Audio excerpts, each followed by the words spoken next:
It's clear the American people are looking for new options in the 2024 presidential race. If there's a Trump Biden rematch in 2024, 64% of American voters would feel like our political system is broken, according to a recent CBS News YouGov poll.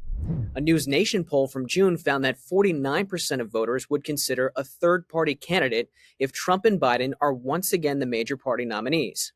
There's a massive effort underway to give voters that third party option by the No Labels Party.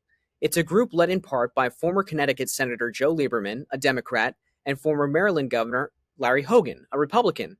They say they want to welcome people who feel politically homeless and are tired of extremes on the left and right. Joining us now is the No Labels chief strategist, Ryan Clancy. Ryan, thanks so much for joining us. Thanks for having me. So first question, No Labels wants to get on the ballot in all 50 states. How's that effort going? Great. I mean, we've been at this for over a year and a half, 800,000 signatures that we've gathered. We're on the ballot in 11 states now, and that's about as many as you can be on. Interestingly enough, some states, they don't even let you get started until next year. So anytime a state opens up, we're in there working to get on the ballot and feel very good about our prospects for getting on all 50 in DC by next year. No Labels says it wants to be the insurance policy for 2024. Your strategy says, quote, "We are preparing for the possibility of nominating a candidate. We have not yet committed to do so. We will run only under the proper environmental conditions." So what are those proper environmental conditions? Basically, there's got to be an opening. We've said from the very start, we have no interest in fueling any kind of protest or a spoiler effort. This is only worth doing if it looks like there's an actual path to victory. And there's a lot of reasons today to suggest there is. You cited the polls at the top about Americans' dissatisfaction with the choices they're likely to get in 2024. But we've, of course, done our own polling and research, the latest of which found 63% said they'd be open to voting for a moderate independent candidate if it were Trump and Biden. And you just don't see numbers like this. Anybody who says, well, this time is different, Americans are usually kind of unhappy with their choices, this time is different. We really have never seen this level of dissatisfaction and this level of openness to an alternative. People like to speculate as to who No Labels candidate would take more votes from, either Joe Biden or Donald Trump. So how does a third party avoid just being a spoiler? Well, first we got to agree on what a spoiler is. And to me, a spoiler is one, a candidate that can't win. And two, it's a candidate that whatever votes they take disproportionately from one party. So you think about somebody like a Ralph Nader in 2000, who got only 2.5% of the vote. Most of those votes probably would have went to Al Gore. Jill Stein in 2016, same deal, 1%. Most of those votes probably would have went to Hillary Clinton. But No Labels will never put up a ticket that looks like that. By definition, we would be putting forth a ticket that has a broad appeal to Americans across the political spectrum. And that's why the polling and modeling we've done thus far shows a No Labels ticket pulling pretty evenly from both sides. Do you think that waiting so long to get a candidate in could ultimately hurt you in the long run? I mean, both the other major party candidates are all out there campaigning right now.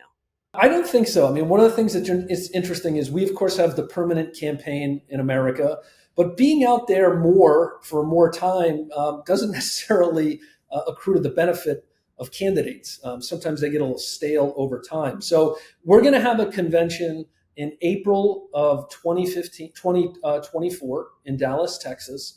That's the latest date at which we'd put up a ticket. And if we do, that still gives them a good 7 months to go make their case to the American public. Is it more important for the No Labels party to come up with great new ideas, or for you to bring the best ideas that are already out there and try to find some kind of a way to compromise on the far right or far left ideas? Well, it's a little bit of both. I mean, in July, we actually released our Common Sense policy booklet. People can find it at commonsensemajority.org. And this was based on our year's worth of research and polling to see what the public really cares about.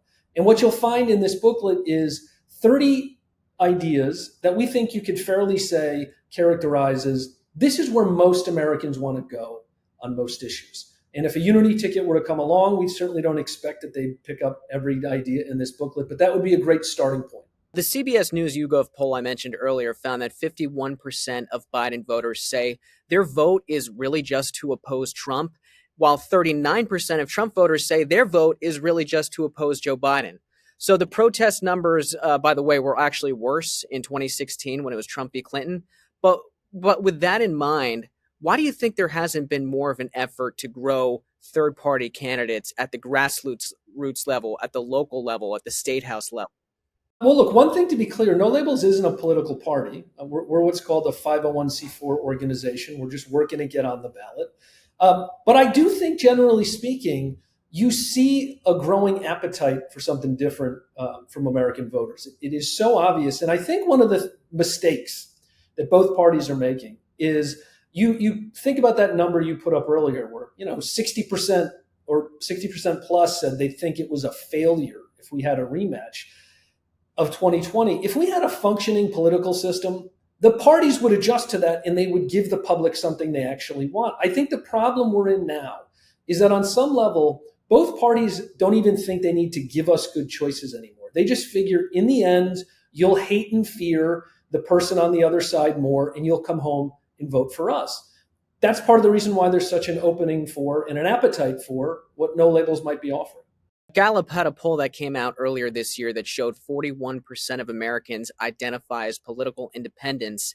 And in the 31 states that report voter party affiliation, 38% are Democrats, 29% are Republicans, and 28% are independents. So a lot of people like to say, well, a third party candidate could never get enough support. But I'd actually like to flip that question with those statistics in mind and ask, why isn't there a major third party candidate more often? Well, I mean, interestingly enough, that Gallup finding you cited, it was 41 earlier in the year. The latest reading on that is 47.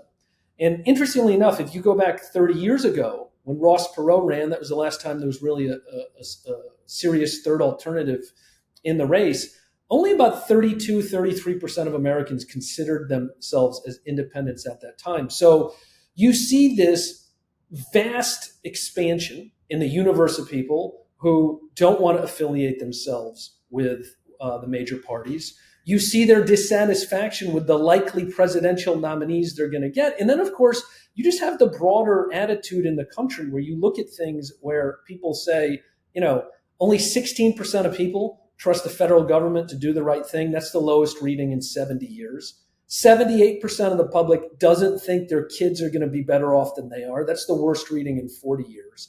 And so there's so much out there to suggest that the public is desperate for something different. In a lot of ways, it shouldn't surprise anybody that there's this level of support for a No Labels offering, given the broader attitudes we're seeing in the country and the dissatisfaction they have with our political system. Recently, it was reported that Mitt Romney has been considering forming a new party that wouldn't have its own candidate. He was quoted as saying, "This party is going to endorse whichever party's nominee isn't stupid." What do you make of that strategy of seeking to promote other candidates rather than putting forward your own? That's actually the first I'd heard of that. I mean, I had heard he retired last week. But look, you do see a lot of in any marketplace, when there's an opening, you see a lot of people come in and try to fill that. So you saw last year that the Forward Party, that is a new political party that's trying to be created from the ground up. Obviously, Senator Romney is looking to create something there. I mean, that famous saying that, the definition of insanity is doing the same thing over and over again and expecting a different result.